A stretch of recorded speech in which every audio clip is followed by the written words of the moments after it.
Yo, what's up, guys? It's Outlaw Window Cleaner Radio, and I'm here with Richie. Richie decided to come on and throw me a bone and talk to me because I don't have any friends. That's right. Who needs them? Who needs them? No, well, you don't have many friends when you're an outlaw. That's why outlaws have to recycle people. This is like the third time I've been on the podcast, right? Yeah, we just gotta keep doing the same dudes over and over again. Now, for me, I mean, I've had a few guys reach out to me that want to be guests on the show, and a few of them I'm all about. But this to me is more about. It's not so much about a certain circle or nothing, but these are like guys that appeal to me in some way, shape, or form. You know what I mean? So, me and you have I wouldn't say, I mean, you live in California, I live in Ohio. We couldn't get any further apart unless I moved another state away, and then I'd be in the ocean too. So, you know what I mean? So that being said, I mean, we have like an internet or a social media friendship. You know, we kind of bullshit back and forth through telephone conversations, video chats. We just, tomfoolery, you know what I mean? Which is cool, because you talking me off the ledge, man, a couple of times. You know what I'm saying? Today it didn't work. I just want to address it because I know people are asking and wanting to know. I just, I deactivated my Facebook account for a couple of days. I just need to take a break because I don't want to, I see myself getting ready to fall into another trap of an argument that's never ending. And I just, I don't want to argue with nobody. I just want to be cool, and I want everyone to have a nice time and a nice atmosphere to talk about window cleaning and life and in general, and I don't want it to be an infected garbage hole of bullshit all the time. So that's why I was like, you know what? I'm not going to feed this because I feel myself getting ready to revert to old behavior and really give someone a tongue lashing, and it's they don't even deserve it. My anger is not even there. It didn't come from them to begin with. Someone else made me angry. Why would I want to take it out on this person? So I was like, you know what? I'm just going to deactivate it, disengage, step away for a little bit, give myself a few days to decompress, and get right back at it. But the podcast is the podcast. I can't not do the podcast, right? Right. I can't not do that. Yeah, man. I mean, I wait for those to come on so I can listen to them. In fact, I was pissed off last week because I got this iPhone. Yeah. And it's a newer one, so you can't use a 1/4-inch plug in it. You got to use like a special. Yeah. Talking about, and I couldn't. I have like 20 sets of headphones, and I couldn't find. Don't they give you the pigtail though?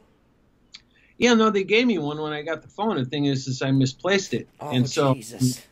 Yeah. So now I'm listening to the podcast. Last week I got it in my shirt pocket like this with the speakers pointed up, right? Then there's always some group of people that decide they're going to stand behind you and start talking, or a garbage truck pulls up and I can't hear it, and I'm just like. Yeah, I use one of those Bluetooth things that hang around your neck. You got an earbud on each side. It works pretty good. That's what I use on my app. I used that before they took away the 1/4-inch jack. There's a lot of people out there that, like Brett Bassano and them, they're like super duper Android guys, you know what I mean? And I'm just like, Apple's the shit. And they're like, you're a fucking nerd. And I'm like, no, you're a nerd. Well, I mean, what I like about Apple is that they're pretty basic. I mean, they don't really change much over time, and but they're bulletproof. They're just it just works, man. It just works. That's why I remember one time when I was a little low on the funds, like a few years back,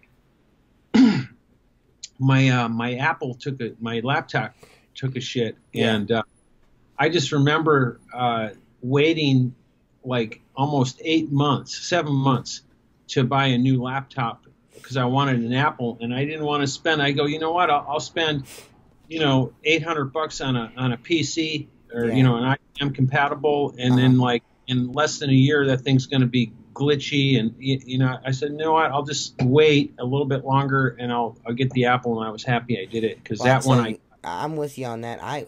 I went, believe it or not, man, I went 6 or 7 years without my son's looking through the porch window before I bought a computer. I bought a computer for the podcast. I ran my whole business off of an iPad, a giant iPad Pro Yeah, you dealio. could do And you it could do worked. it. Yeah, oh, yeah, it works fine. But I did the pod. I was like, I want to do the podcast. I Mm, had mentioned to Tim and Joshua, they were like, hey, we want you to be a little more social media active and, be a part of getting the Outlaw brand out there. And I'm like, all right, cool. And mm-hmm. I was like, man, what would be awesome is if, I said there's a few out there, but there's not a cool one. Let's do a podcast. You know what I'm saying? They're like, what? I'm like, a Yeah, podcast, man. So guys can listen to us talk shit about Windows and just talk shit in general while right. they're cleaning glass. That's what I listen to. And then Tim and I both listen to the same podcasts, like Joe Rogan Experience and the Mm-hmm. Monday Morning Podcast with Bill Burr and, shit like Yeah, that. And he's here, funny. yeah, yeah. Crack up, man. Who Jeez. are you a podcast guy or are you I'm starting to get into it more. I mean, not really. I mean, overall, when I look at the history of how much I've listened to podcasts, but I've had my moments. right? But lately, I've been getting into the Outlaw Window Cleaner podcast. That's Maybe awesome, man. Well, I don't know if that's narcissistic or you're just being a nice guy because you're on and off a lot, so you could just be listening to yourself. I don't know. It's no, about I as mean, bad. like, I honestly, I'll admit to everyone right now, I listen to the podcast after I post it. I download and listen to it too. yeah, Because sometimes we talk about shit and I forget it or I say something and then I'm like, oh, yeah. Oh, Jesus. I gotta go fix that. Or I I know. missed something someone else said. You know what I mean? That's happened a couple times. Dudes have been like, dude, what the, flipping out on me. And I'm like, dude, I'm sorry. You know what I mean? I didn't hear. And then I go back and I listen. I'm like, all right, he's right. And I take stuff out. I've taken stuff out before. But Yeah. this all leads to the fact that, I just deactivated my Facebook account just because Oh, that yeah. shit is dumb. That shit Well, I is don't dumb. What are we arguing about here, guys? I mean, yeah, jeez. it is what like this. What, I mean, I always have to remember with social media is that there's a huge part of it that isn't real. Right. Like, so there's this whole image that's put forth. Like we show our best pictures. We talk about these cool things that happen, and but we don't talk about all the real shit. You know what I mean? It's going on every Right. day. Well, that's what I think I would like this to be. You know what I mean? And that's Yeah. kind of why I started to do this in the first place, is so people could kind of just be themselves and come on and be what they want to be and say what they want to say, be them. You know what I mean? But I guess There's that has its limits too, though, right?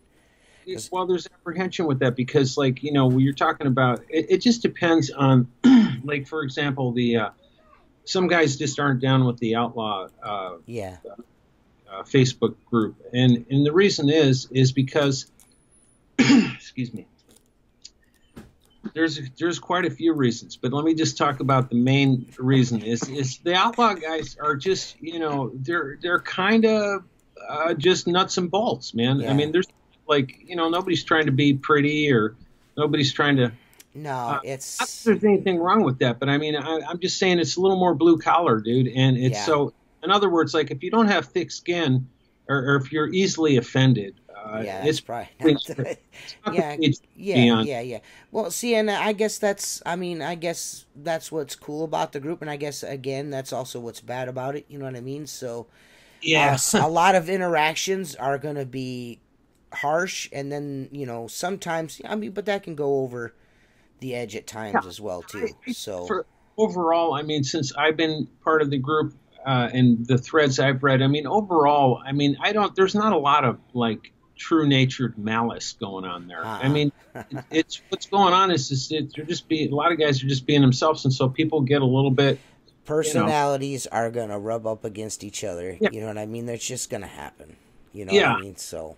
There's not malice going on there, man. And there's on occasion you get one or two guys that just I was telling you that there was some guy that went out of his way to post some just crap on a bunch of thread posts that I put up. Oh, so yeah, I yeah. of his way because they were on a bunch of different pages and he was copy and pasting the same thing he said on each page, and I thought, okay, well, this guy's just looking to get a rise out of me, and so I just deleted him, and that was the end of that. I mean, like because it wasn't like he was bringing anything to the table. He just like kind of out of the blue just came and said Richie Blue sucks, and he's a fake, and he's started just name calling. There was no reason, like rhyme, reason, nothing. Yeah. That's what I don't. That's yeah. And that might have been why I did what I did last night and got rid of old boy. You know what I mean? I probably, you know what I'm saying? I was just like, man, this is just all sounds. I mean, this is just weird to me. Who are you, and why are you talking like this? Yeah. Like out of nowhere. You know what I mean? And with the way we've been dealing with things behind the scenes with dudes is unbelievable. You know what I mean? People, maybe one of these days when the cookie all crumbles, it'll come out. But some of the stuff that goes on behind the scenes with all this stuff, you guys, is just, it's funny. It's hilarious, really. Yeah. These dudes are crazy, man. Right. These dudes are nuts, bro. It's pretty entertaining. It's like but again, sometimes things come up and you just got to put a bullet. You're right, man. Just put a bullet in it and just like be done with it. It's just not worth you gave me that advice earlier today, and it was sound advice. You know what I mean? You're right. You just got to put a bullet in it, be done with it. Just be done with it. Get Gunslinger on their ass, man. You know what I mean? Yeah. Damn it, we didn't make it through a whole podcast without bringing up the Gunslinger. Oh, damn, you messed it up. I want to say another thing about the social media. I mean, it's definitely good. Okay, the whole reason why I started getting on social media in the first place is because there's a couple reasons. One of them is I had a YouTube channel I started a few years ago. I don't know, 3, 4, 5. I don't even know how old it is now. It's not that old, but I just was a tinkerer, and so I was like making shit. And I saw a couple of guys. Like I love this guy Chris Dauber, the guy that lives over there by Lee Burbridge over there in the UK. I don't know if you've ever been on Chris Dauber's channel. No, but I'm gonna check it out now though. He's got a few thousand subscribers, I think. He's an old school window cleaner, dude. He's got a really old YouTube channel, and he's a tinkerer. He does a lot of do-it-yourself kind of stuff and mods. Okay. And he's just a good guy, man. You know what I mean? He's like totally awesome, humble dude, and I just like him. And so I started watching his channel. This is before I had a channel. And then there was a couple other guys like that, and I go, you know what? I got a bunch of shit I make too. I'm just going to put up a channel and say, hey, I made this and I did that, and see what happens. And I got a pretty decent reception. I mean, there's a lot of people that just aren't into that, and so I mean that's why my channel's small. It's like I don't even know how much, 350 subscribers, but it's been up like a few years. You know what I'm saying? Right, like, yeah. Me that long to get like that many subscribers. I guess that's important. You know what I mean? I don't know. I just do stuff for people that like to listen to it. If I get a bunch of followers, that's cool. You know what I mean? Yeah. But if not, it's also cool. That's the thing. The people that do follow my channel, they're interested. They're loyal. Yeah. That's what I'm interested in, is people that just want to see what you're doing and they like what you're saying or talking about. That's cool. Yeah. But so that was one reason why I jumped onto social media. And the other reason is like with the Facebook and all the rest of that is all my family's back in Pennsylvania. And I got like 5 brothers, 3 sisters. I lost count of how many nieces and nephews I have. I don't even know now, man. If you asked me, I'd be embarrassed, dude. Like to say, well, let me see. Wait a minute. Wow. But the point is like they start family threads on Facebook. And I'm on those, and that's how, because I don't go back there a lot, and that's how I stay in touch with them. And so those were the motives why I got started on social media. And the rest of it, the posturing and all that, I don't even care about. But then when I started getting into working with Perry and doing tools and things like that, it's kind of it's a nice platform to get your ideas, showcase your ideas, yeah. And if people are interested, they can go buy one, or that kind of thing. And so there's but then there's like just a whole bunch of, you know, what do they call it? The selfie era, you know, where everybody's like, you know, selfie posting. Like I never understood that myself. I mean, to me, it seemed a little bit. I'm kind of embarrassed for them. You know what I mean? Like, I go, why are you taking pictures of yourself and showing them on Facebook all the time? Like, who cares? Right. You know what I mean? Like, but it's just become some social institution now. Like, it's just kind of a matter of fact thing.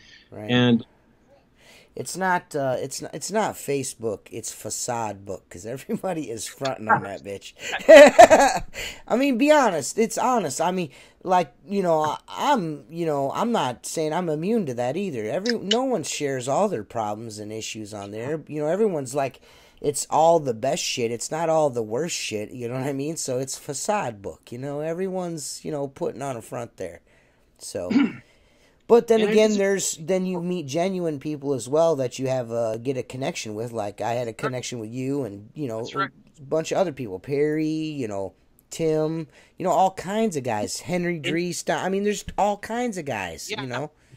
So I would be working with Perry if I didn't have a friendship with Tim. Right, exactly. And Tim and I used to talk shit, man. Like, we would, you know, on Messenger or whatever, you know, I mean, and eventually we would use other platforms to communicate and stuff, and like with you. Right. And I just take to them, like, some people are like, okay, like there's Marcus Bay, you know, the wagtail guy. Yeah, dude's cool.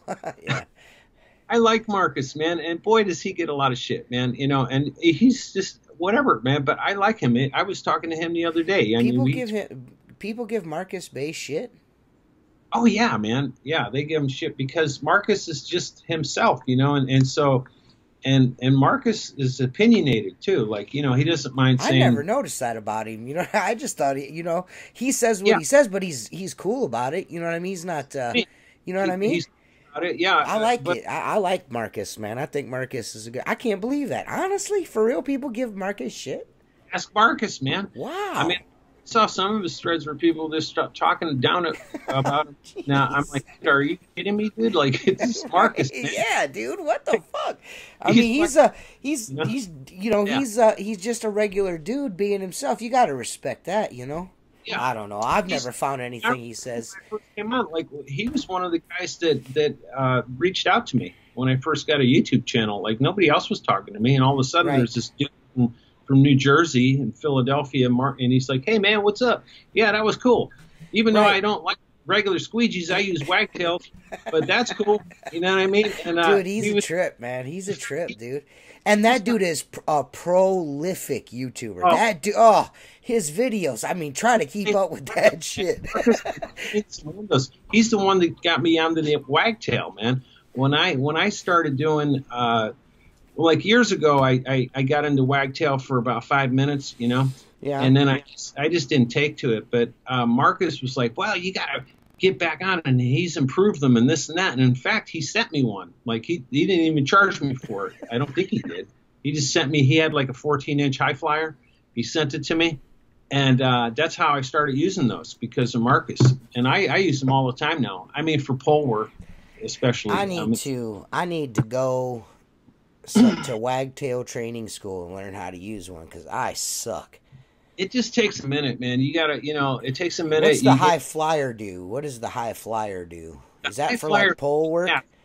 Yeah, because I use it for pole work, and the cool thing about the high flyer, like, okay, like I'm not against Mormon stuff. Mm-hmm. In fact, I was talking to Bob Hatt today. You know, the guy, the Pulse and Blaze. Yeah, like another guy, like I've been watching his. He was the first YouTube window cleaner I watched was him. Yeah, Bob's cool, man. Yeah. And so we were chatting. We usually chat via email and stuff. But I have liquidators and stuff, and I use them on occasion. But I just kind of like the wagtails better. And like, you know, and Bob's cool. He knows that. But that doesn't mean he doesn't talk to me because I like wagtail. You know what I mean? Right. Like, and so we exchange ideas and stuff. He's a pretty clever guy too, man. He's got a lot of ideas. He comes built like a brick shithouse. Yeah, he's a good guy. Big old dude. He's a big feller. But what I was saying about the wagtails, what I like about them is that you can move pretty quickly with them, I think, and they're a little bit more forgiving in terms of like leaving arcs and things like that. And the Mormons are, you could do that with the liquidators too, but you have to finesse them a little bit more. You have to have exactly the right soap solution mix, and you have to kind of be checking the wind and and all. Yeah, it's. I tried the liquidator, and the guys that use the liquidator you got my props, because they do good job. I suck at it, man. But I can do the same thing with a brass squeegee, so it is what it is, homie. You know what I mean? When I was using the liquidators with the flip cues on them, I got them down, and I got it to the point where I was doing good, and the windows were coming clean, and I wasn't leaving arcs and all of that. But the reason why I didn't like them is because of the closeout on them. Okay. Like with the high flyers, like with the wagtails, you have to do this whole motion down the window like this, and with the high flyers, you can do it like this, you could do it like this, you could do, you know what I mean? Right. And then when you close out, you don't have to close out down at the bottom. You can close out at the side, which is great, because it's like you don't have to like do this whole reach. You ain't got to pull your pole out over your head to get it to close out. And but I guess you would just use a ledger then. You can.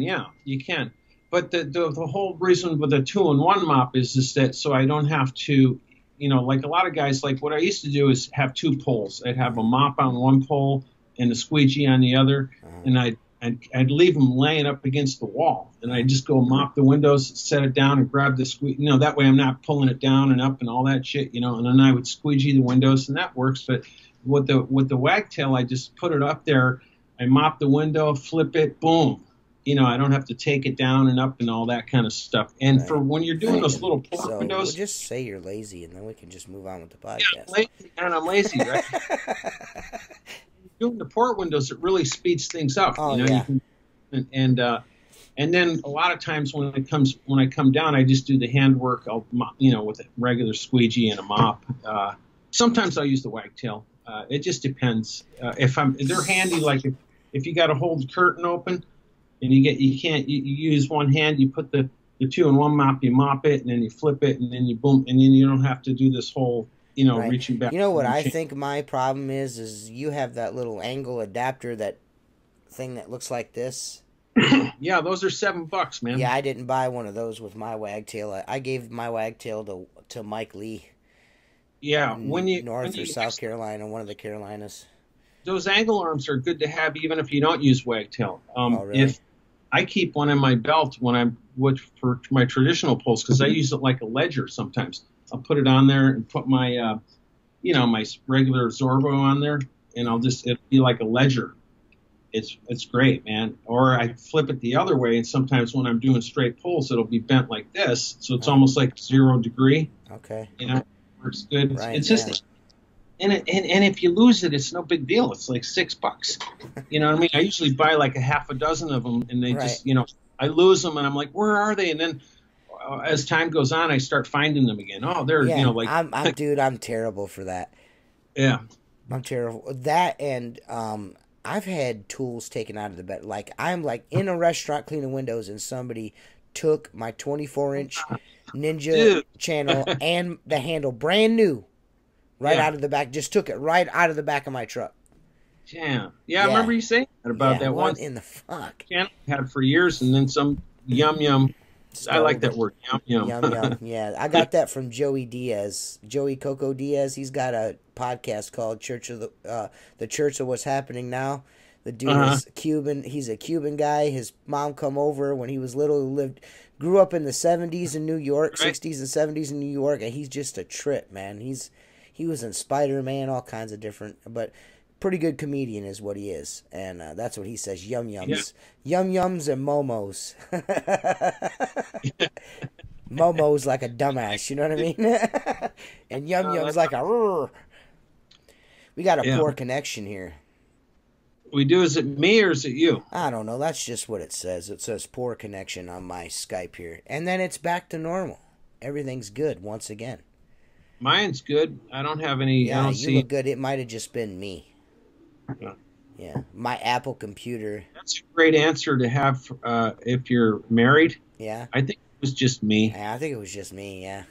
Yeah, yeah. So, man, Yeah. you know what? I've got a question for you, and this is, because this like kind of I not so smoke. much, huh? Yeah, you can smoke. Go ahead.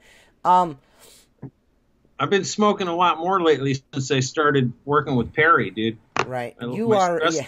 yeah, you are a pretty dapper guy, and I noticed you actually you have some tattoos and image I, with your business and stuff. I went yesterday and met a guy that he's got another window cleaner here in town. The next town over, he's having a heart attack apparently or some shit. I don't know, and he can't service this guy's windows. He's like, I've been using this guy for this many years, and this is how he does it, and da da da da da. And I need someone to come and do the windows for me because I want to put my screens in. And I'm like, okay. So we ran back and forth for 10, 15 minutes on his just demands were just really, they were out of this world. I'm like, I'm thinking maybe this guy just doesn't want to deal with you anymore. I didn't say that, but we finally came to an agreement on a time, and I was like, you know what, I'll come out tomorrow,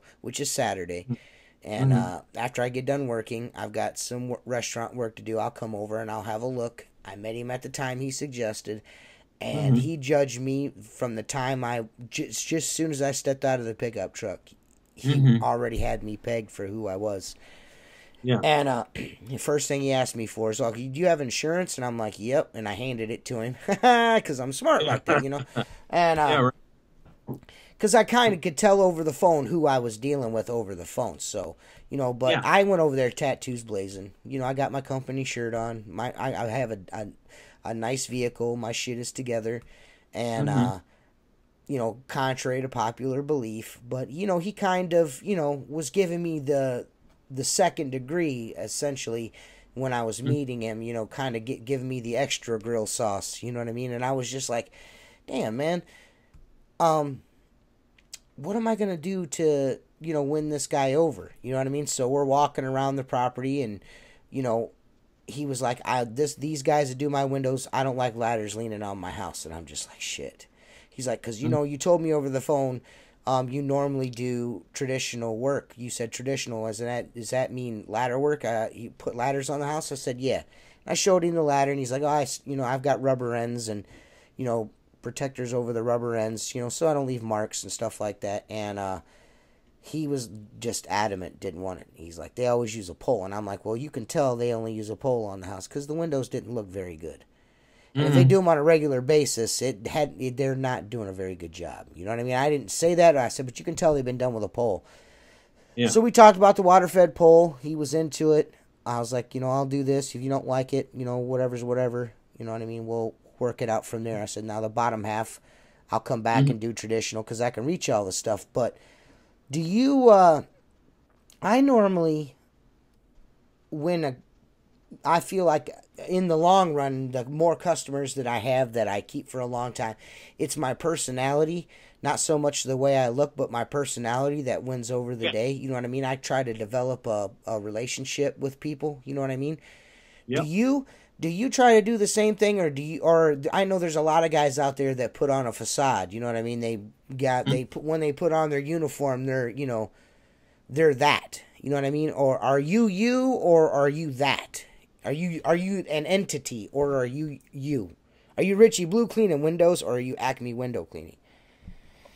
Yeah, that's a good question. I mean, I'm a sole proprietor at this point, so I'm me. You know, when I go out, and there's advantages to that, I think. I mean, there was a point when it's different when you have people working for you and stuff like that. There is, I think, more of a facade that goes up in terms of, like, being a company man and all that kind of stuff, and trying to be, cross all your T's and dot all your T's. There's nothing wrong with that. That's the way you should do it.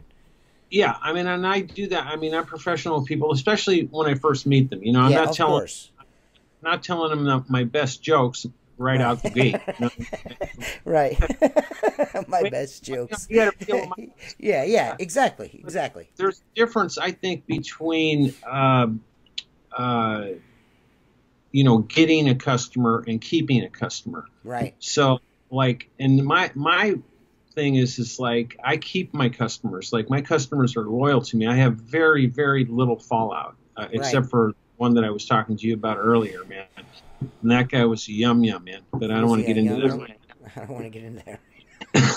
I'll talk about that. But, I mean, my fallout ratio is like 1%. Like I'm in the same ilk there. I mean, now on the residential side, it's a little different. It's come and go on the residential side because some people's expectations and their demands are sometimes absolutely absurd. They're ridiculous. It's just like, like that guy was just talking about. I was like, well, he was kind of giving me, he's just kind of being shitty over the phone. And I was like, I tell you what, sir, what would you like me to do? Instead of asking me what I think and then I tell you and then you tell me that won't work, why don't you just tell me what you want from me and we can go from there? He's like, well, what I would prefer, there's a beautiful breeze coming across the lake right now. I would prefer you to come over here right now and clean my windows. He goes, but that's kind of absurd. And I said, yeah, I agree. It is absurd. I said, I'm willing to work with you. If it's not that too terrible of a job where I'm going to be there forever, I will come and I will try to squeeze you in to try to help you out. And not only that, I said, I'm not looking for a repeat business. I know the guy that owns that window cleaning company. He's an older guy. He's a good dude. I said, I'll come over and I'll take care of it for you. You know what I mean? But, and he was like, okay. I was like, and I understand if you want to, next year he's back in action, by all means. I'm not, I'm just doing you a favor.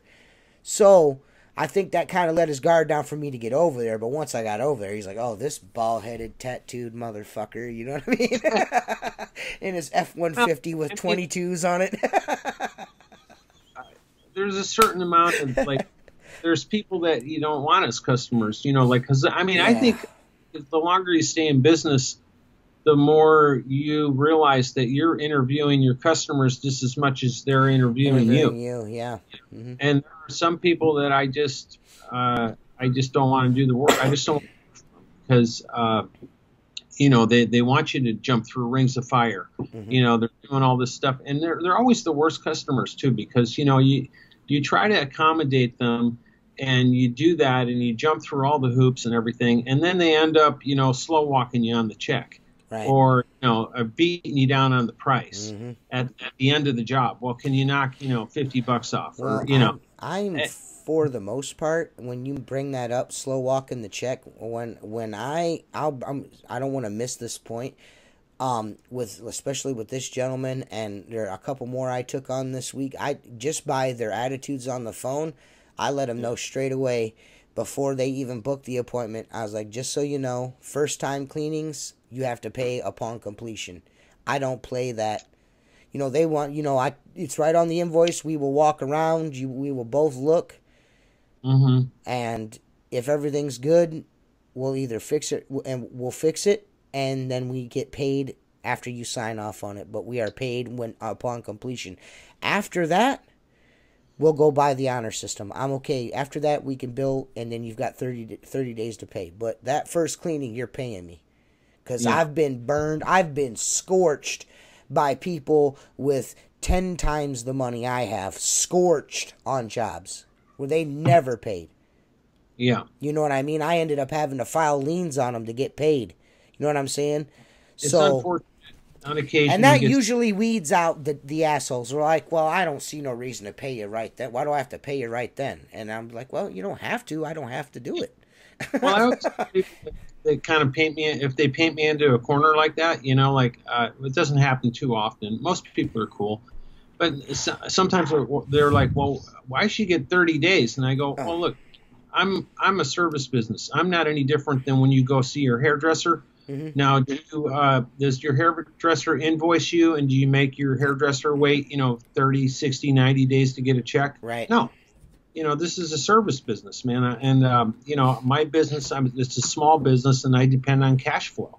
Right. And I just, I'm just like, You if they, run a little bit different dynamic than most, though. I mean, you're primarily a commercial storefront guy, correct? I used to do a lot of residential. I got out of it. It's just not my.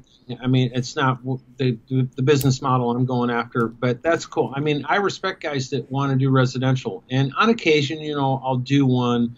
I have a video I actually took the other day. I was demonstrating a new tool that I'm working on. I think I told you about. And so I was out. I set up my camera, and I had the video.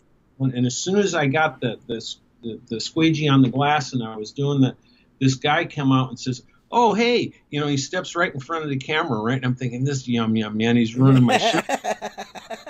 But he didn't know I had the camera going, right? But he's like, "Hey, do you do residential?" And I go, "No, sir." And I just kept moving, right? And he was like in shock, like that I just turned down, like, and I'll tell you what it is. That he was friends with the guy in the store that I was cleaning the windows for. Now that storefront I was charging $25 for. And so the guy in the store is like, "Hey man, he's reasonable. He only charges me $25 to do all that glass." So bing, in his mind, he's like, "Man, this guy, he'll come out and clean all the windows in my house for $50 probably." You know what I mean? Right. Because they realize that there's like a difference between, you know what I mean? So he comes right out, and because I saw him through my, I was looking through the glass. He was talking to him, and they point, and he comes out, and I'm like, and I was thinking to myself, I hope this guy doesn't come out, man, right now, because I'm filming, right? And sure enough, he comes out, and he's like, "Hey, do you do residential?" And I'm like, "No, sir."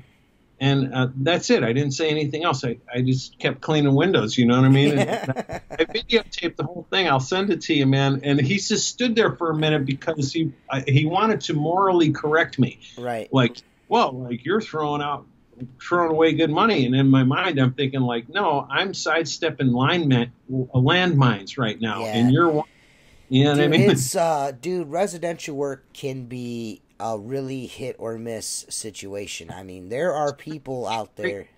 They give you the key. Yeah. You got to put the key. They leave checks for you. They tip you. They say, "Hey, man, I left a couple of sandwiches on the counter for you." Like, I mean, you get those guys. You got to keep or them. Like, "Hey, help yourself to a nice cold beverage in my garage fridge." You know what I mean? There's people, you have those kind of customers, and then there's those other folks. You know what I mean? That there is nothing that you can do that will ever. I have a customer. His wife is the most loveliest person you'll ever meet. I mean, she is lovely. Lovely woman. Right. Always very kind to me. Always asks about my family, and always interested in what's going on with the business.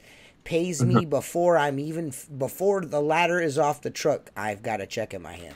Yeah. You know what I mean? And her husband will call me back every single time. Every time. I've been doing their home for over a decade, and I have yet to clean those windows to his satisfaction. And I every time I go there, she tells me, if he doesn't call you, I'll give you an extra $100 the next time you come. You know what I mean? As a tip. Because it's like a running joke now. Because no matter what, there's something that he's just really particular. You know what I mean?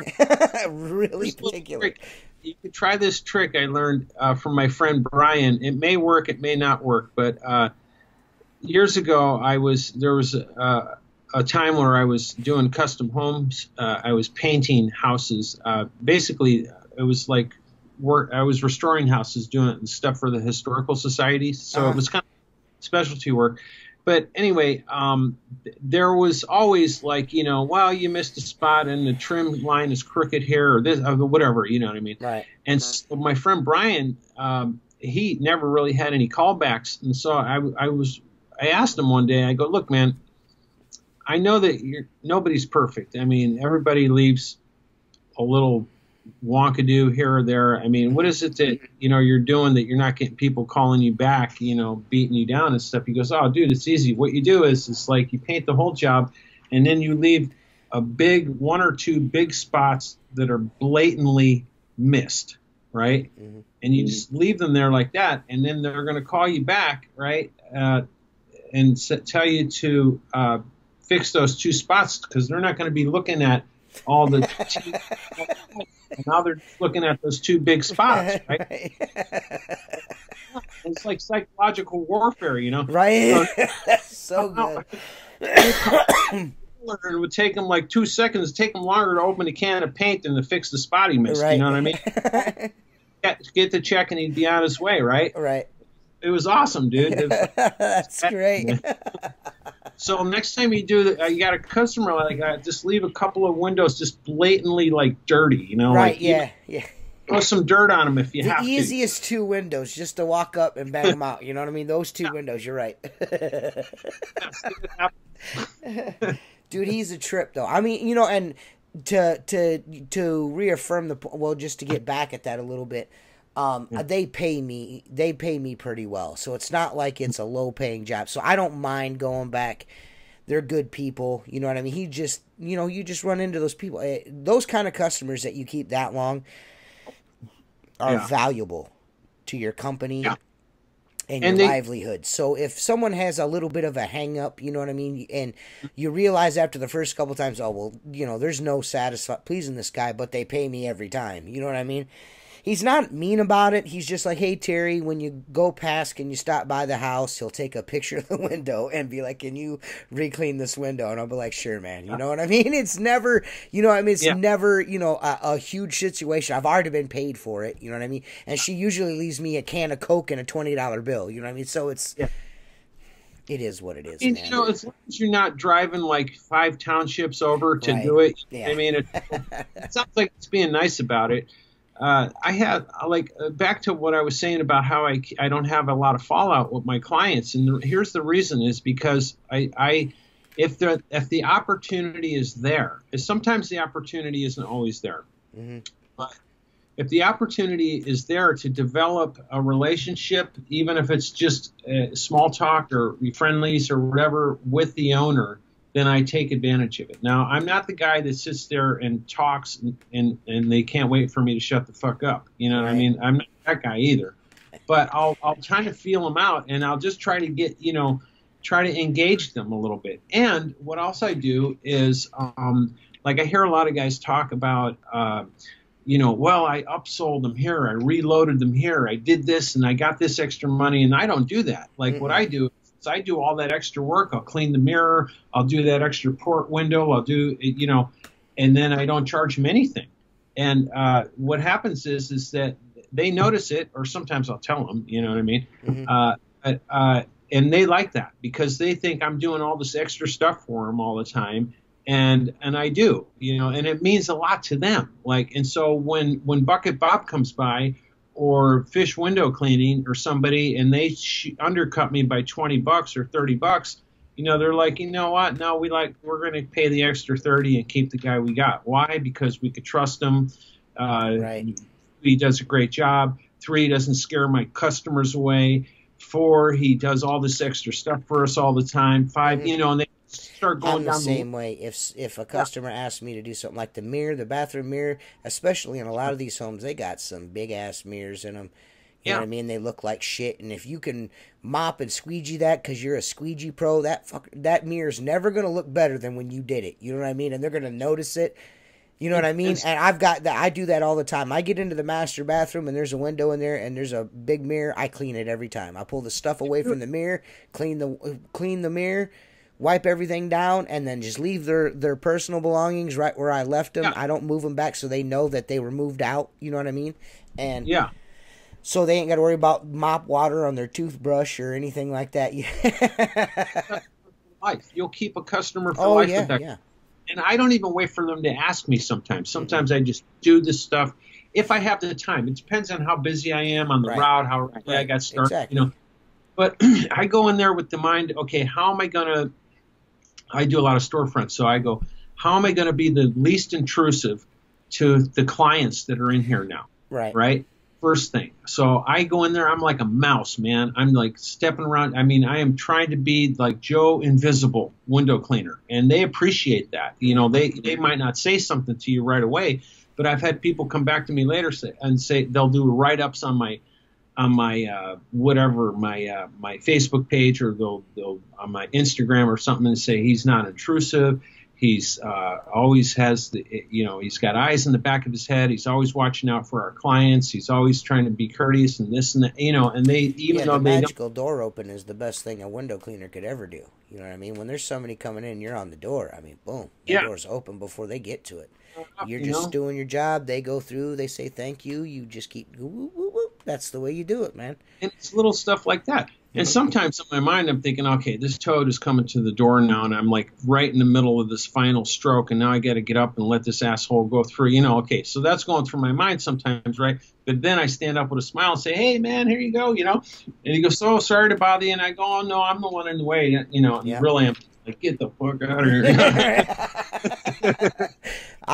That's that. What's funny about that is that's what I always say. Oh no, I'm in your way. You're not in my way. You're in my. I'm in your way. But I'm thinking the same thing you are. It's like, motherfucker, you see, there's two doors. Walk through the other one, dummy. I think consumerism has gone to the other end of the spectrum. I mean, if you're old enough, if you were born in the baby boomer era.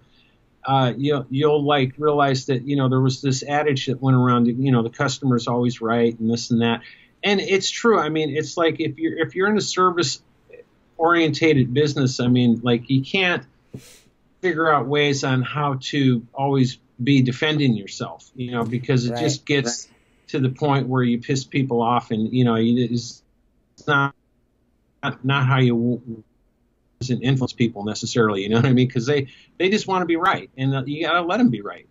And so sometimes you can't satisfy everybody, but it really does go a long ways in terms of, I mean, like sometimes they're just not right. Sometimes they're not. They're just not right. No, they are. But you try to, look at. I try to look at it like, okay, well, how can I, make this situation? How can I diffuse this situation? Because I'm looking at like, and that was another thing too, is that the customers that give you the hardest time, they're not giving you referrals, man. Mm-mm. It's the other ones are the ones that are giving you all the referrals, and those are the ones you want anyway. You know what I'm saying? Right. So it's a no-win situation when you get Lord have mercy. Yeah, you go into a house and you're bidding it, and you feel like you're in a spaghetti western, because there's you're fucking dancing. Right. It's like, I don't want to, I don't think I want to do this job, man. No, man, no. Like, I like the residential work is hard for me to turn down because my area is just, there's only a certain time frame I can make a shitload of money. And then it gets cold, and I can't do nothing. You know what I mean? I'm doing storefronts here and there, and some restaurants. It's not a good look. I just happen to be in an area where I can get by. I can make a good living just doing storefronts. I mean, I don't need to get into residential. But that's the demographics is different everywhere. Everywhere in the country. So you got to kind of roll with that. That's crazy shit, man. Jeez. Yeah, I don't know, dude. What's your piece of paper say? Oh, this is like taking notes. I wrote some notes down here. Yeah, what's your? I mean, I'm hey, I'm just asking. You had a piece of paper. I'm just wanting to know what's on. Have we covered everything on your piece of paper? Or is there something that we didn't cover? I'm just No, these aren't things to cover. These are things that I shouldn't be saying. Oh. You said those. That's a reminder. Don't say this. Whatever you do, don't say this. Wait a minute. Before I get into this piece of paper, there was another reason I don't talk about this that much, but I have a whole list of reasons why I don't do residential, and a lot of guys will disagree with me, and that's fine. Right. I don't care. Yeah. Most likely me, because I do a bunch. Yeah. I'm living my life. You're living your life, and you do what you want. Yeah. There's this whole animal lover people, Mm-hmm. So they do this thing. Okay, like somebody has a dog, and just because they love the shit out of their dog, they think everybody else is supposed to love the shit out of their dog, right? Right. Which is fine. I mean, I'm kind of more inclined to, okay, well, I don't have to love this dog. Can we just be neutral? Like I just want to come in and do my job, and I don't want to entertain the dog, right? Mm-hmm. But like there's like these things like, well, he's cool and he won't bite you, right? And then as soon as they leave, right? The dog becomes territorial, and all of a sudden you're getting pinched and bit in the back of the leg by some dog, right? That's not going to bite you, right? You know what I mean? And like that kind of shit happens. I don't know if that's ever happened to you, man, but I mean it's happened to me, and I'm sitting there. I've had a couple of dogs get after me. You know what I mean?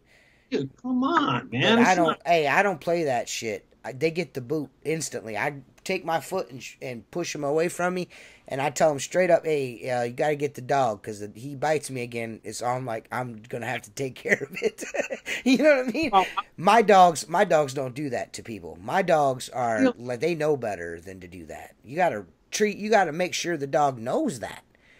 You know what I mean? Some people are just, they don't take their dogs to no discipline schools or nothing. You know what I mean? You got to train a dog. You can't just let him bounce all over people and nip at you and, jeez, man. Or if you can't control the dog, put him up. Why do I got to deal with him? Towards the end of my window cleaning career as a residential guy, I mean, when I'd say towards the end, that means before I finally just said I'm not going to do this anymore. I've had customers that just that I just wouldn't do because they wouldn't agree to, because I would tell them, because I don't want to be worrying about your cat running out. If you're worried about your cat running out, lock them in the garage, put them in the bedroom, do something with them. But I'm not going to sit here and watch your cat or and your dog. I'm not going to worry about your dog biting me. If you keep the animals locked, chained up in the backyard or in the closet, and they go, that's inhumane. I go, look, I'm only going to be here for 3 hours. It's like, well, how inhumane is it? Like, if they can't do it, I just wouldn't do the job. I would just say. And so when I got to that point, I was like, I go, okay, dude, this is put your stinky animals away. Basically, what Richie's saying is, I don't like animals. Actually, Richie's got a cat. No, I like animals. I just responsible for them. I'm there to do a job, and I got enough things to think about. Besides, and I don't want to go chasing your. I mean, how many times have you gone chasing a cat? Right. They got out or something that wasn't supposed to be. Or a couple dogs. Your dog. Yeah. Oh my God, dude! It's like you waste more time. Yeah. So there's just like a bunch of shit like that, dude. I'm just not down with it. But no, I was going to be. I did make a note here about customers that cancel on you. Yeah. What about that? How do you feel about that? What do you mean, like cancel on you? How? Like get rid of you for good? Like we've gone with someone else? Yeah, or it could be they don't even give you that reason. They just say, yeah, we just don't want to.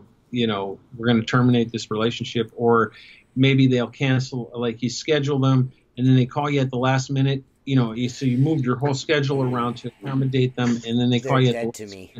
They're dead to me at that point. You are dead to me as you know what I mean? If I move heaven and earth for you and you do that to me, you're dead to me. You know what I mean? You're dead to me. I've had a couple do that to me and then call me back, and I'm just like, nah. They're like, well, we're really wanting to get our windows done. Well, you were really wanting to do it last time too. You know what I mean? I actually lost a chain of finish lines, to be honest with you, recently. If we're gonna reveal, we're gonna peel back our faces here. They were upset because one of their locations wasn't getting serviced every time. It was difficult to get the service done, and the reason for this is I have a tight schedule, and if you have a bunch of teenagers as managers that don't want to come to fucking work on time, the windows aren't going to get cleaned. Plain and simple. Yeah. If I set up a time to have it done and they're not there, now the other places have no problems. It's just this one. So they're like, well, why don't you just go later and do the outside, and then by the time the mall opens, you can do the inside. Well, the mall does not want me on the floor cleaning fucking windows when the mall is open. It's part of their guidelines when you go in, and because I clean the windows for the mall and the entrances. You know what I mean? I do their skylights, I do their main entrances, and that is in their little contract there, that you cannot be on the mall floor with buckets at a certain time. You know what I mean? And this lady just couldn't get it. And I'm like, listen, if you set it up, and then finally she's like, we're terminating our relationship. This location, da-da-da-da-da. And I'm like, cool, Mo-D. You know what I mean? It sucks. Yeah. It's going to hurt, but I'm not, I can't do no more than what I've done. Yeah. And I'm not going to step on my dick for $25. You know what I mean? I'm just not going to do it. There was more than $25 there. There was quite a few of them, but I'm not stepping on my dick for that location. I'm just not going to do it. Sometimes they're bigger than that. Sometimes they're not worth the aggravation. Like I just had a job terminate me, which is, like I said, very rarely happens. And it was a $400 a month account. Oh. Right? So it was pretty decent, amount of money. Hell yeah. And but here's the thing, like I remember I started as a corporation. Is that every month? Every month, $400. Yeah, that's significant. Yeah, well, it was a big job. Yeah. There was a lot, and I know that I was charging. They couldn't get. They're not going to be able to get somebody. They might be able to get like a franchise in there to do it for less, like Fish window cleaning or one of those guys, Genie or something like that. They're not going to be happy with that situation. I'll tell you that. But here's the whole reason why this guy canceled on me. When I first started doing the job, this about a year ago, there was another general manager there. It's a big restaurant, and went in there and got things going. And then they changed managers right when I started doing the job. And so the deal is that, well, this is what I'm going to come in twice a month on this day and this day, and I'm going to do this and that. And we, kind of outline the scope of the work, right? And I was doing that, and I'm going to charge this much. And then at the end of every month, I'm going to invoice you once for both trips. Mm-hmm. And okay, cool with that. And then, so how do we get paid? Well, you have to go through the corporate, and you have to get a vendor number. Okay. And you have to, the whole dance, right? Yeah. And I'm like, okay, so I registered, I got a vendor number, this and that. Well, here's the thing. Their corporate office is in Florida, and they do not process, they process checks. So like if an invoice comes to them, they process the check within 3 days. Within 6 days, it's in the mail. That's just how they do it there, right? Well, the problem is that they weren't receiving the invoices. And so the first time I started doing a job, I waited almost 3.5 months to get, and I had to like basically scream at these people towards the end, because I was being nice. I was saying, okay, well, I'm new in the system. I'm whatever, I was just accommodating. They have to change managers, blah, blah, blah. But meanwhile, I'm communicating with the manager. And so anyhow, I finally had to go corporate and say, hey, look, here's the invoices. I submitted them down here in your San Diego branch at this location, blah, blah, blah. And they're like, well, we never got those invoices. I go, oh, really? Okay, well, there I handed them in to something wonky going on with your manager, because I talked to your manager, and he insists that he has given you guys the invoices repeatedly, right? And so I sent them like an email. And then finally, his manager gets a hold of him, and he called him, and this whole thing, and all of a sudden he's playing, pleading ignorance and all this shit with me in an email, and we'll get you straightened out. Okay, so I finally get the checks, right? Then the next month went by, I submitted it, and I got the check right away. And then another month went by, and it started again, right? So I was like, okay. And then I had to wait, like 2 months to get paid and all this stuff. And then it started, and so it got back on board again, and then it started again. And just last time, he was like mad at me because I was asking him where my money was, right? Like, it's like and it wasn't like I was like beating the guy down. Like, I mean, I got like 100 and some whatever clients, right? Yeah. And like I don't have to, actually more than that, but I don't have time to be like chasing. Like, I don't want to be spending all my free time chasing you down for money. Like, I didn't say that to him, but I mean, that's what it was turning into, because now I'm writing corporate. Now I'm talking to them. Now I'm talking to your manager. Now I'm talking to, why can't we just, and I did everything. I jumped through every hoop he asked me to. And then finally, he goes, hey, look, I've been meaning to talk to you, because I emailed him. I says, hey, Jeremy, my check isn't here, and it's been 60 days, and I'm getting ready to come out and start the next round of service.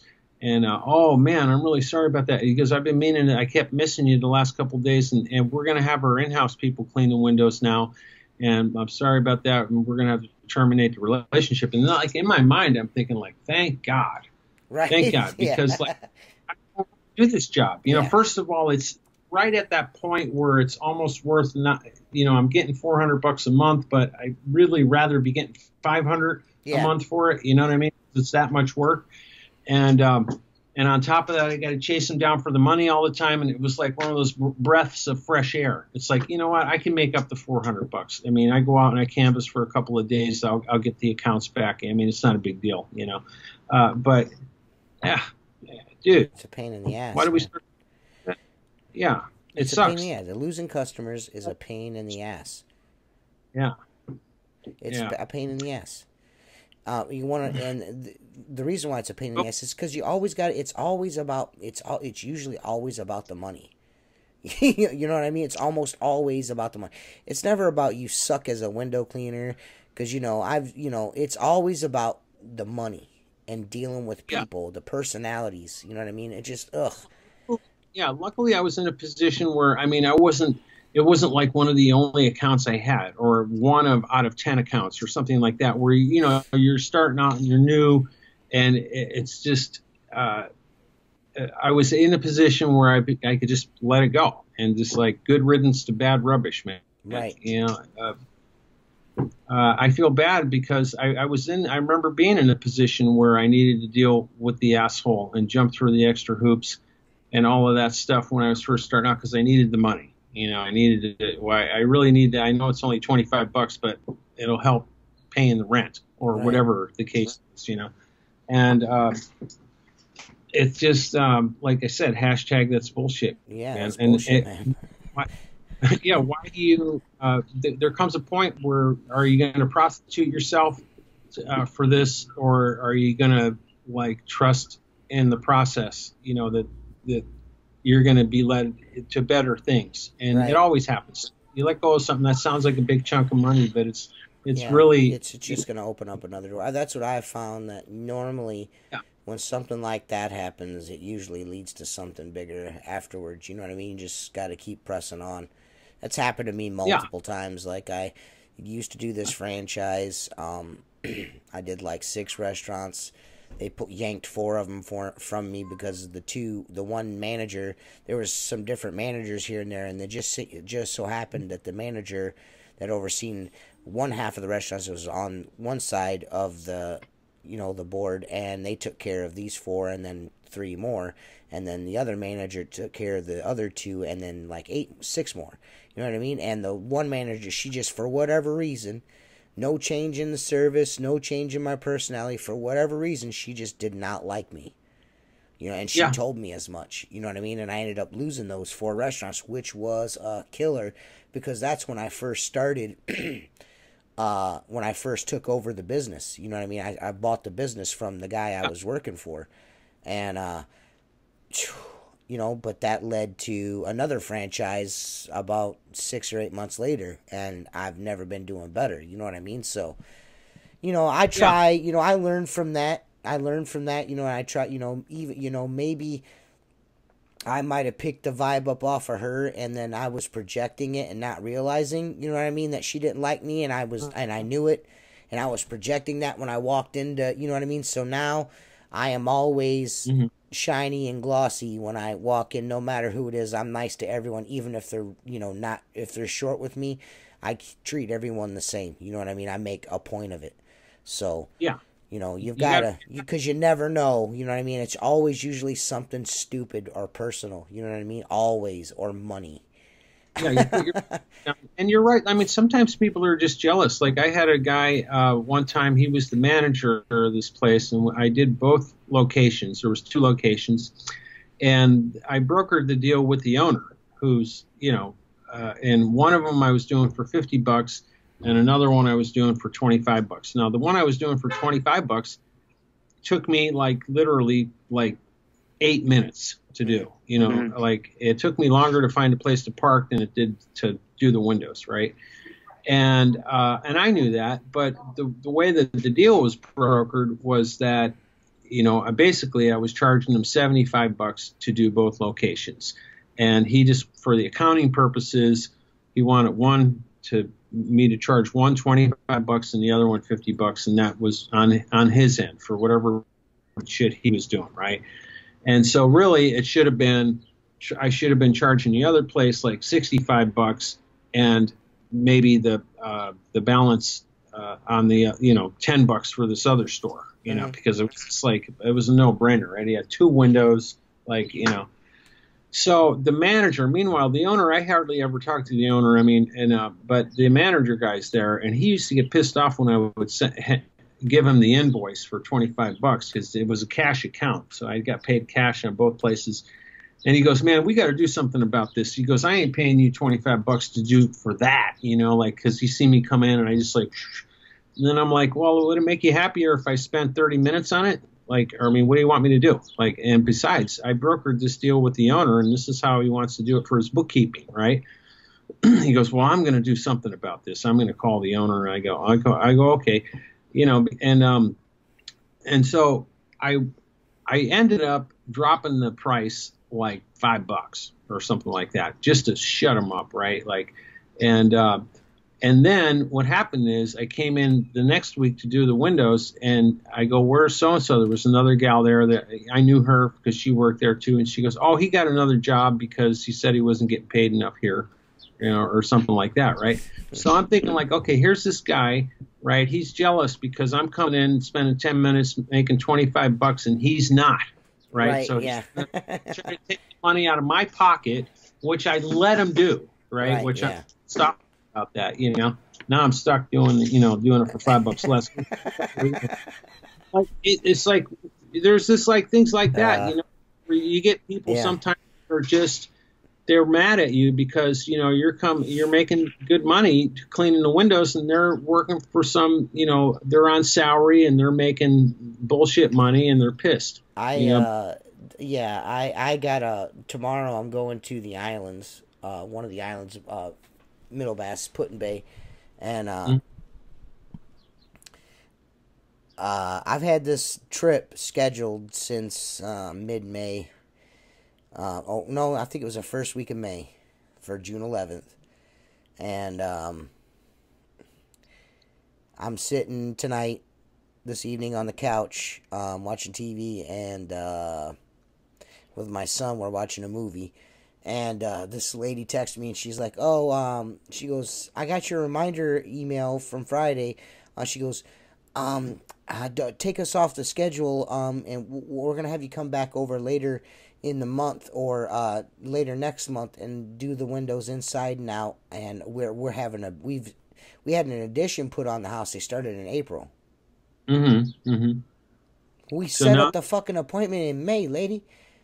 Right. So I've got this big old ass house I'm supposed to do over there. I've planned the whole day around this house and two other houses, you know what I mean? And I'm like, you know, my schedule is tight right now, you know what I mean? Especially before the 4th of July, you know what I mean? Come on. You know, especially around here because it rains. People are trying to get their spider spray done. The spider spray dicks up the window cleaning. So everything is like piled on top of each other for 2 months. It's insane around here. Tim is going through that. Tim Huber, he's going through that right now himself. You couldn't tell me that. She's like, I was like, well, why didn't you say something when we set it up? She's like, oh, I thought they'd be done by now. I was like, man, I really wish you would have told me. Yeah. Well, it comes back to what we were talking about earlier, TJ, about there's no such thing as an emergency window cleaning. Right. If somebody calls you and said, I got to get it done, you know, I got guests coming over, I have a Christmas party. I mean, I'm in the big scheme of things, it's like, dude, I'm sorry, but it's not really an emergency. It's a dirty window. This is there's a guy that works for my cousin, and this is his saying. poor planning on your part does not constitute an emergency on my part. you know, you know what I mean? And there has never been truer words spoken than that. If you ain't got your shit together enough and the foresight to be like, I'm planning a party, and people are coming over, I'm going to wait till the day or two before to call the window cleaner and be like, can you come to my windows? It's, oh my God, you know what I mean? Come on. Because I mean, you see the level of importance it takes. It fell way down on the list of priorities. So, right. Does your house have to fall way up on the list of my priorities to do? Right. All right. I've been sitting here all day waiting for you to call me. I mean, where have you been? We want to accommodate people and we want to provide a service, you know. But I mean, at the same time, whenever I get calls where people are just, you know, tense and it's an emergency, I think, like, at least for me, I mean, the older you get and the longer you're in this business, the more you just like, you know what, it's just, it's not my emergency. I'm kind of like, I like my life. You know what I mean? Right. I'm like, low stress is how I like to operate, man. And I am starting to round that. Yeah, I'm starting to round that corner myself, you know what I mean, where I'm like, you know, at some point, there's just too much bullshit to deal with, and it's just like, man, I can, like this guy, I don't know why I'm doing this job, the guy that gave me this super hard time, I have no idea, it's going to be a nightmare, and just I already can tell one little thing is going to send me over the edge, and I'm just going to be like, dude, forget it. You know what I mean? You know what I mean? I'm just going to pack my shit up and leave. Like halfway through, I can already tell this dude is going to he's going to get, you know, what are you doing with that water fed? Are you sure you're not going to get water? It's killing my plants. You're washing a bug spray off of my house. You know, whatever. You know what I mean? It's just, good Lord, sir. I can just tell that it's going to be a shit show. But, you know, I'm going to give it the old college try. Only the reason why is it's because it's one of my competitors' customers, and I am not going to put any meat on the bone for him to gnaw on. You know what I mean? I'm going to go in there and do the best I can. I'm going to try to eat as much shit as I possibly can before I walk out the door. You know what I mean? Just so that guy can't be like, yeah, I heard about him. You know what I mean? I want him to roll up on the job and be like, shit, man, this guy's good. You know, that's what I want. It hasn't happened much. In fact, I think I can only think of one time where I actually walked off a job where I just said I'm not, you know, even I was like 3/4 of the way done with it, you know, and I said, keep the money, have a free window cleaning on me, I'm leaving, goodbye. And they're like, why, you can't do that. And then they try to, you know, like puff their chest up and threaten you. Big dog you. Huh? Big dog you. Yeah. Big dog you. You know who I am. I'm going to report you to whatever. And I'm go ahead. Go ahead. I don't care. Because my whole business isn't like, well, I mean, I guess that's another thing with the way my business model is. I don't do Angie's List. I don't do Yelp. I don't do any of that stuff, right? I got a Facebook page. And even on my van, I don't even have a telephone number. I just have a website, WeCleanGlass.com. And I'll tell you the reason why I have that on there is because all my business is generated by me, door-to-door sales. It's the best way to generate revenue. It always has been, and I think it always will be.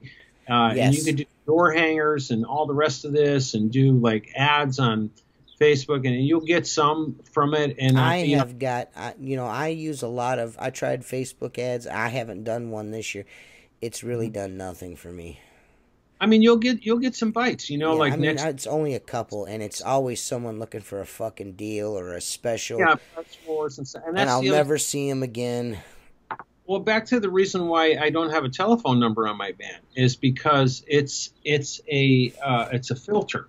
So it's a simple WeCleanGlass.com. It's a simple website. Anybody could remember it. And if they go through all the trouble of going through my website, that means they're serious about getting their windows cleaned. And they send me a message, and they'll click on a link, or they could send me a message through Facebook, Instagram. They can call me directly. They can text me. They could send a message through my website, whatever, you know.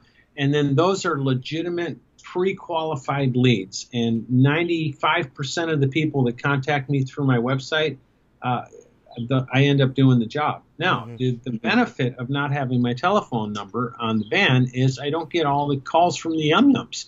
You parked in my spot. You cut me off. All this bullshit, stuff, it's just like I had one guy tell me that he called. I used to stick signs in the front of yards with my telephone number on it and stuff like that. And he was just a troll. He was going through the neighborhood, and one of my guys was taking a leak around the side of the house. The people weren't there, right? And so he was taking a leak in a bush on the side of the house, which, I mean, I'm not condoning that, you know what I'm saying? But the guy just calls me up to talk to me about that. So, I mean, my point is that I'm fielding all of these calls. It's taking up my time, and they're all bullshit calls, most of them. And where I just have the website on there, and it just filters out all of that crap, and I get, at least it's my experience, I get quality calls now. Yeah. Well, it's also probably the area that you're in, too. Yeah. Was that information, man? Huh? Was that TMI, too much information? No. Okay, good. Why? I was going on a tangent there, man. You could tell I'm a little heated, right? No, I thought it was insightful. It was riveting. Riveting. Yes. That's a good word, man. Yes. I want to bring back some of those. You're like, I don't like phone numbers because I don't like people. I like people. I just don't want to. I don't like stupid people. Yeah. Stupid people annoy me. You cut me off. Well, don't drive like an asshole. Yeah, right. Or something like it. It's just like, man. I've had that happen to me before. Some guy's like, I want you to know, the guy driving your truck right now is a real dumb son of a bitch. I was like, well, thank you, sir. I'll try to. Is there anything I can do while I'm ahead of you that will make your day a little bit better? He's like, what? I said, I'm the asshole in the truck. What would you like me to do to make your day a little bit easier, sir? And the dude starts laughing. You know what I mean? He's like, he goes, you're a smart ass. I was like, yes, I am. I said, here, I will switch lanes so you can get around me and be a better driver. And then hung up the phone. He drove by and waved. He didn't flick me off. He just waved, laughing. It was pretty funny. Yeah. Fuck. People, man. People are something else, dude. Yeah, every now and again you have good. Yeah, they'll do that. You were talking earlier about image management. Yeah. About stuff like that. And I think it's important to, like, a degree, because, like, in terms of, like, just looking like you, I make a joke with people saying, well, they'll ask me how things are going with business and stuff like that, and I'll say, pretty good, and they go, they look like you're doing okay. You got a nice little van, and you're always in a sharp uniform and this and that. And I go, look, man, the reason why I do okay cleaning windows is because it's not that hard to raise the bar when it comes to window cleaning. Right. All you got to do is get out of bed, just, comb your hair, right? Put on a nice shirt, one that's washed preferably, Yeah. You know what I mean? And don't curse, you know what I mean? And just walk around and hand out cards, dude. I go, that alone will get you, you'll be the most successful guy in the whole town if you just do that. But the problem is, it's like 90% of the window cleaners, they're megalomaniacs, man, prima donnas and stuff. Yeah. They think, I don't know what they think, they, like, the world owes them a living or something like that. And they show up and they, start, talking shit and, doing all this stuff, or they haven't taken a shower, or they're, scaring the customers away or whatever. Hey, so. Cleanliness is key, and there ain't nothing worse than a stinky, greasy sumbitch out and got dirt underneath your fingernails and shit. Hey, listen, you know why you can't touch no titties? Because you got dirt under your fingernails. You think any girl's going to let you touch your boobs and you got dirty fingernails? That's your right. hair's all greasy and shit. Yeah. I can't get a girlfriend or a window cleaning job. Take a bath and trim your toenails. Get a haircut and get a real job, you loser. Clean your shirt on, wash your face, make sure you shave. And, I don't shave. I got sensitive skin, so I try to. Well, no, but I mean, you got a clean thing going there. I mean, that's cool. Got to clean it up a little bit, yeah. But, no, I mean, I said it is clean. You got to clean. Look, yeah. I mean, And besides, beards are kind of in I now. wish I could grow a beard, like a real manly beard. I just got this little tiny patch of hair that grows on my chin. It's actually, the only reason why I grow it is I'm self-conscious. I have a really bad scar underneath here. Oh, When I was 5 or 6 years old, I can't remember which, I was in the bathtub, slipped, and busted my chin open real bad. And my mom, she was like, set down her glass bottle, 16-ounce bottle of Pepsi. around the edge of the bathtub. Yeah, I I mean, slipped and hit my chin on the. jeez, dude. You can't Damn. see it. But when it's shaved, you can see it. It's twink. But I slipped it in my chin, and my Pepsi drinking, cigarette smoking mom was like, "Get up, you'll be fine." Yeah. And she's like, "Tilt your head back." I tilt my head back. I got this gash underneath my chin. And my grandfather, my dad's adoptive father. My dad was adopted, so my dad's adoptive father, my grandpa Red, who was like the coolest dude ever, took 2 Band-Aids and cut them with some scissors and made butterflies. They didn't take me to the hospital, man. I needed stitches. I didn't get them. My mom's like, you'll be all right. Yeah, Shake it off. Yeah, my grandfather was, he was, half a bottle of scotch in, you know what I mean? So I grew up in the early in the 80s, so it was a little different back then. I had a mom from the 70s raising me, so it was, a little bit different back then. It's not like it is now. All the kids got knee pads and elbow pads and helmets and shit, Right. you know what I mean? When they're riding a bicycle, if I fell down and skinned my knee, my grandfather would be like, "Rub it with a rock, shut up." Yeah, right. You know. Well, you're right. I mean, they got this thing I call it helicopter parenting. Yeah. Where they're just like helicoptering around their kids all the time. You know what I mean? Making My sure grandfather, I'd be like, it's- "Grandpa, I'm bleeding." He's like, "Put some dirt on it. It'll stop it up. Put some dirt on it. Put some dirt on it." and quit your whining. Yeah, it was, different. You know what I mean? I don't know. But, hey, Right. image is everything, I guess. You know what I'm saying? I don't know. Like, again, I think facade book, man. We got to keep up our image, man, You can't let everybody know that what kind of douchebag you really are. Well, not everyone. branding- See, I'm a douchebag like 24/7. I can't help myself. Yeah. Well, no, I mean, branding is important. I was going to, it I falls wish- into, it's probably second after being a douchebag. Douchebag is like the number 1 priority, and branding is second. Well, who we don't have on here that could talk, that branding makes me think of Joshua Shoaf. Joshua Shoaf, everything Joshua Shoaf has got his Josh the window cleaner and the number on it, everything. You will hardly ever catch Joshua dressed without his brand on him somewhere. His hat, his shirt, he's got something on. Well, because it gets into people's minds. Like on Right. my truck, on my logo, I have just the same, this little patch that says Acme, and it's real big. I have it on 2 sides of my truck in the back.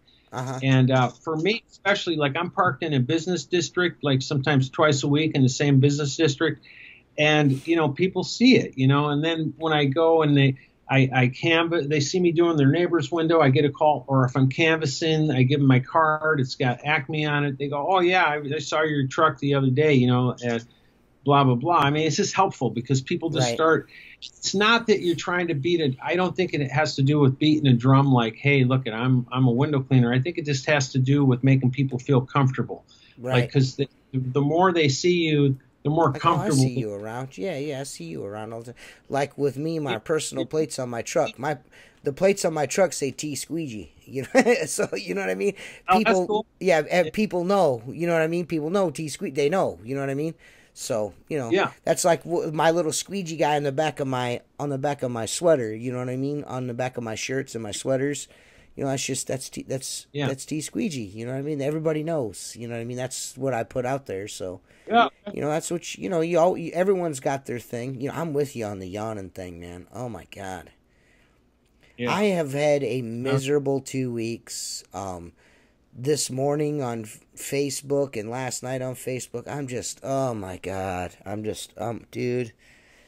I hated to do it. I just had to do it, man. I need, just for my own sanity, so I can come back with a vengeance. You know what I mean? And just not even like be mean or nothing, but just with a clear head and able to have a little more positive vibes instead of all the arguing and the bullshit. I just needed to take a step back. I mean, I didn't just leave the group. I deactivated my Facebook account. Like, I'm not getting any notifications. I turned it off for a couple days. Just shut it down. I don't want to, you know what I mean? I just need to step away. Unfortunately, I got to advertise tomorrow, so I'll have to sign in real quick and do my advertising while I'm on the island. So I got to do my hashtag and my geotagging and my pictures while I'm over there, you know, for my business. But as soon as I'm done with that, I'm shutting it right back off again. I'm just taking a break. Yeah, you got to do that sometimes. Just pull out, man, and on the social medias, and try to rethink my approach. You know what I mean? I wanted to do that before, and I didn't. I just need to rethink my approach, get a fresh set of eyes on it, and tackle this a little bit differently. Yeah. That's the easiest thing to do. Step out of it, you know, get a bird's eye view, kind of just detach. I call it detaching, because it's easy to get attached to it, you know, because we want to, you know. I need to separate. I need to get this. I need to be me on here and try to be a little more kids gloves on there, because text is when you're posting things on Facebook, things get taken out of context, you know what I mean? And something that could have been one thing usually turns into another, and then that turns into another because people don't know how to read properly, or, you know, their reading comprehension is not on the same par as yours. So if you say something, they might take it the wrong way, you know what I mean? Or it might not be worded the way you think it should be worded in your head, and you type it and it's like, oh, that's not what I meant to say. And shit gets blown out of proportion, like, and it was starting to do that today, and I was like, man, I don't want to argue with Joseph. Joseph is a nice guy. Joseph Hardy is a nice guy. I don't want to argue with him. I'm just going to disengage. He's, you know, he's got his own personal opinions, and then everyone else has got their personal opinions, and it's just going to turn into this entire shit show of all day. Yeah. And then that's going to carry over into the next day, and then there's going to be hard feelings, and I don't want no hard feelings. I like... you know, all these guys that I interact with in there are good people.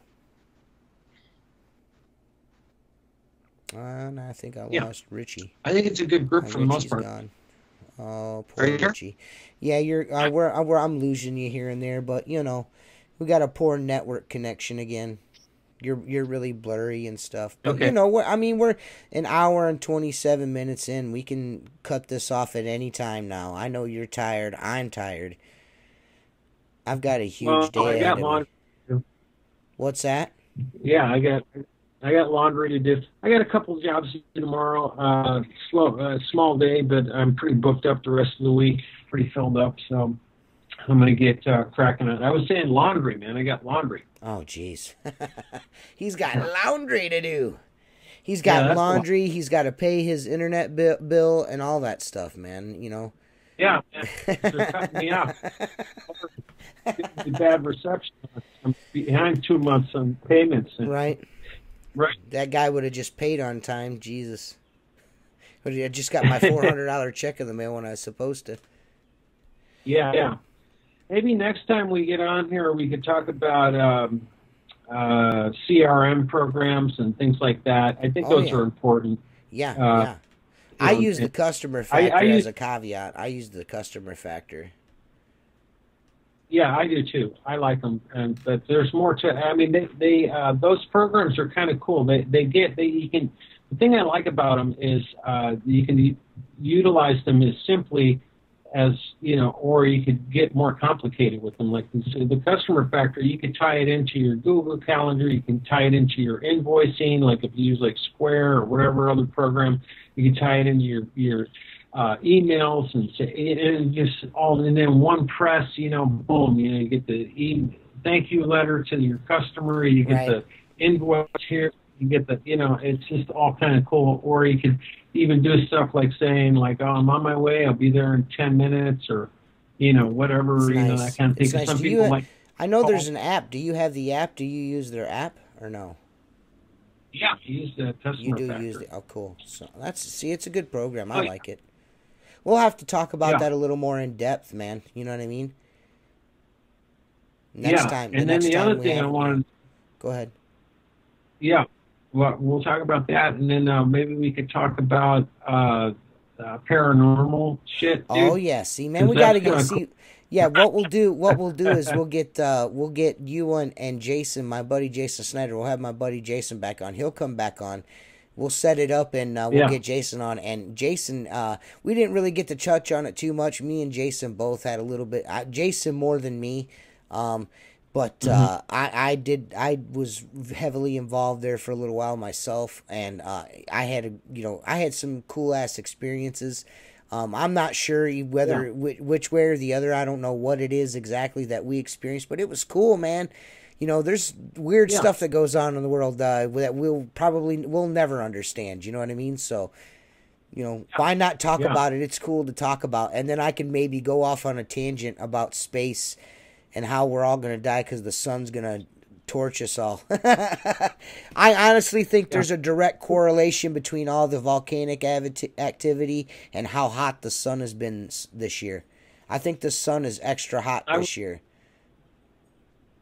I was watching an explanation video about the aurora borealis the other day, and they were explaining why we get the northern lights and how it all happens, and they just gave the whole breakdown with the protons and the solar flares and the blah blah. Dude, they went into it, man. It was like heavy, and I was at the end of it. I was like, man, I'm sure glad you guys figured that out. You know, like, really, I mean, like, what?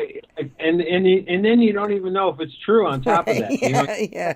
Yum yum. And well, this is yum yum. Well, no, scientifically it's true. Okay, yeah, but you know how they say that a lot about science. Yeah, but how do you know though? I mean, did another scientist tell you? Well, but how do you know though?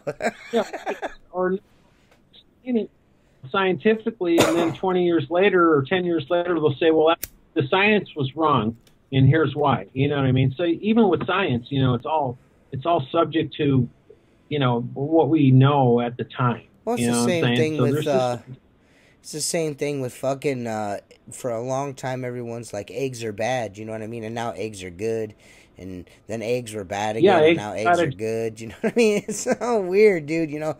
I like eggs. I love that Gary were running those commercials about the eggs got a bad rap, and then they were letting them out of jail, and they had little eggs behind bars, you know, with little hands and feet, and running out. Dude, that was an awesome commercial. That shit's funny, man. This is why I like doing this, because it's always a laugh a minute. You know what I mean? You know, it's always something. So, man, I'm going to let you finish out your Sunday afternoon. I'm going to finish out my Sunday evening, and you know, I appreciate you being on. We'll have you on again. Hopefully, Tim or Josh or maybe even Mark, you and Mark get on a podcast. That would be a special. Yeah. You know, I don't know. We're gonna have some. We're gonna, sooner or later, guys. We're gonna be having some new guests and shit. So that'll be cool. I got a bunch of guys that replied. I got a guy here locally that, well, not really locally. He's about 45 minutes to an hour away from me. He wants to do a podcast. Paris, I just met him recently, an outlaw window cleaner. He's 45 minutes away from me. He's also a window cleaner, and he wants to be on. So, you know, we're going to have some more guests on. We'll have Richie back again, Perry on again, Mark on as always, Tim, you know, whoever, you know what I mean? We'll revisit, but, you know, hey. Get that guy on. Who? Marcus Bay. Marcus Bay. I asked him. I was like, he's like, well, I don't really. I was like, I noticed you never on camera. I was like, that's a common theme in your screen. Or you could put his logo up on one side and just have his voice, man. You know what I'm saying? That's what I told him. I said, what we can do is we'll get you on, and he never said anything. He said he would think about it. So I would love to have Marcus on. I mean, he doesn't have to be on camera. We could put the black screen, or we could just talk, and it'd just be the Marcus Bay logo. You know what I mean? We're cool with that. Yeah. Yeah, Masters at Yeah. Work, son. MAW, Mall, son. Yeah. Marcus is starting to do some. He's got a couple of new things he's doing. He's got Marcus Mondays. I think he's going to do tool reviews on Mondays, and then Fridays he's going way off the page, dude. No, he's not talking about window cleaning. It's like the Fridays podcasts are going to be, or not podcasts, is Friday videos are going to be about just random stuff, Right. like politics or whatever. Right, You know what I right. mean? Yeah, And, yeah, yeah. See that, and that's another thing, because, just so guys know, before Richie and I started this, Richie's like, what can we talk about that we haven't talked about already? And I'm like, man, we talk about everything that has to do with window cleaning on here. I don't know what else we could talk about in regards to window cleaning. You know what I mean? And it's to the point now where, I'd like to have more guests on, but also just talk about other shit. You know what I mean? From from a window cleaner's perspective. I mean, I would like some feedback in the comments, guys. In the comments on the YouTube channel, tell me what you guys think. You guys that listen to the podcast, what would you think about different subjects? You know what I'm saying? Instead of always window cleaning, we'll always talk a little window cleaning, but maybe would you guys on Bigfoot, man? Yeah, Like, just like what's up? Where's Bigfoot? What I'll do is, that's actually good. That's actually good. From now on, the next podcast, I'm going to search the headlines every day for a new Bigfoot story, and I'll read it, and then we'll talk about it. Yeah. Where's Bigfoot? This segment of Where's Bigfoot is sponsored by Acme Window Cleaning. Get all your window cleanings done at WeCleanWindows.com. Again, that's Acme Window Cleaning. And this is Where's Bigfoot? Yeah. Well, dudes, exactly, if you guys want, go to www.outlawwindowcleaner.com. Get you some Black Diamond squeegee rubber, some Legend channels, and anyone that's ordered any squeegee rubbers and a Legend channel at the same time, if you're putting those together, Legend channels are on back order, so it's holding up your squeegee rubbers right now, just so everyone knows. So, maybe I'll let you know when they're back in stock, and, we're not having to wait on them, but, just as a caveat to that. And if you don't want to buy any rubber or Black Diamond rubber or Legend squeegee channel, you can buy some Outlaw Window Cleaner t-shirts. Tim has got 2 new designs on there. New designs that you can buy. You've got coffee cups. Yep, we've got coffee cups. The Black Diamond squeegee rubber comes in T rubber too. Yeah, hard and soft. Round top and T-tops, hards and softs. Yeah, that's good I didn't stuff. know that. Yes. At www.outlawwindowcleaner.com, or you can go to www.blackdiamondsqueegee.com and get it straight from the horse's mouth. If you don't want to give us no business, you can give Casper your business, because that's good squeegee rubber, man. Yeah, Casper, the friendly squeegee rubber guy. Come on, guys, don't be douchebags. Buy it direct from the source. And he's got some cool stuff coming too, so be on the lookout for that. We're going to see some innovation coming from Black Diamond, so that's kick-ass. I know I signed up to be a part of the research team. I want to see what's going on. We want to find Casper's friendly rubbers. Yeah. Yeah, right. And of course, another thing you can do is go to gunslinger.futureofcleaning.com and order yourself a gunslinger designed in America by Richie Blue. Right there it is. It's all pixely, but it's pretty awesome. And support, get yourself a gunslinger, man. They're awesome.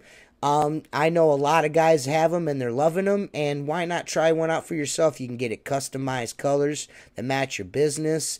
You can get it with a front sling, without a front sling.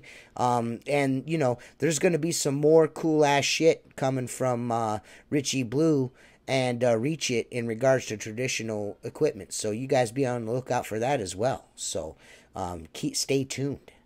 stay tuned Copy for that. the new Right on. window cleaner tool.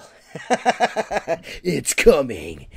It's gonna blow your mind. No, I'm just kidding. I have no fucking idea. I'm just being an asshole. Richie, dude, thank you. You brighten my day every time I speak to you. I mean that genuinely. You always make me look at things from another perspective. It's always helpful. You always, if I'm like, I'm just like, man, and you're like, man, dude, you know what you ought to do is, you know what I always say. This is what I say. You know my wife's favorite saying is, and I'm like, yeah, and then you tell me, and I'm like, oh shit, you know. Thanks, Richie. Yeah, you're a good buddy, man. I appreciate it, and you're always fun to have on the podcast. And I hope you have a wonderful week. And I hope all you guys out there have a wonderful week, and we will see you soon. So for Richie Blue and Tim Huber and Joshua Schoaf and Mark Tanner and T Squeegee, this is Outlaw Window Cleaner Radio, and thanks a lot, guys. Peace.